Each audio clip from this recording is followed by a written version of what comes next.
Всем здорово, с вами канал Деревенская мастерская, я его ведущий Никита Мичурин, и в этом видео мы рассмотрим, почему же у нас не работает один цилиндр на Урале и какие на это могут быть причины.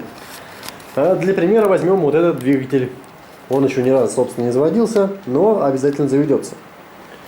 У нас есть три главных аспекта. Это зажигание, компрессия и карбюратор.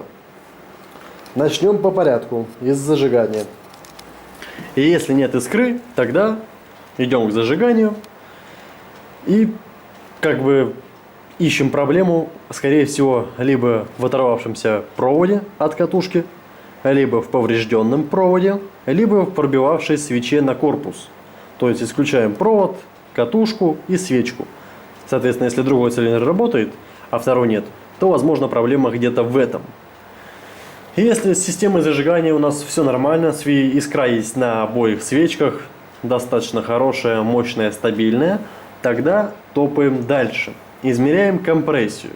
И если у нас компрессия маленькая, меньше, чем на том цилиндре, который работает, у нас возможна проблема в кольцах, либо в негерметичности клапанов.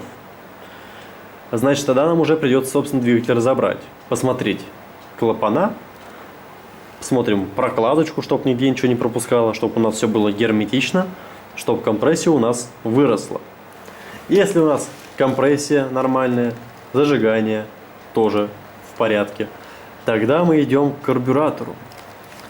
А карбюратор, собственно, это уже отдельный вид искусства.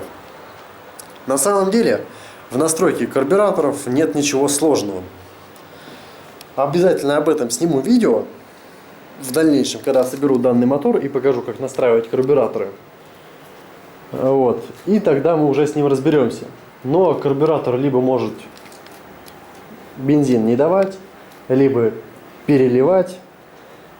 Смесь не такая, то не такое.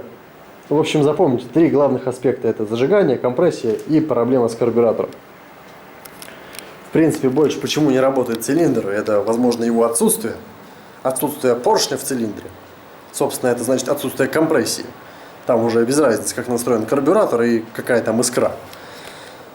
Так что запомните три аспекта и с помощью них уже разбирайтесь, почему у вас не работает цилиндр. С вами был канал Деревенская мастерская, я его ведущий Никита Мичурин. Всем пока и до новых встреч!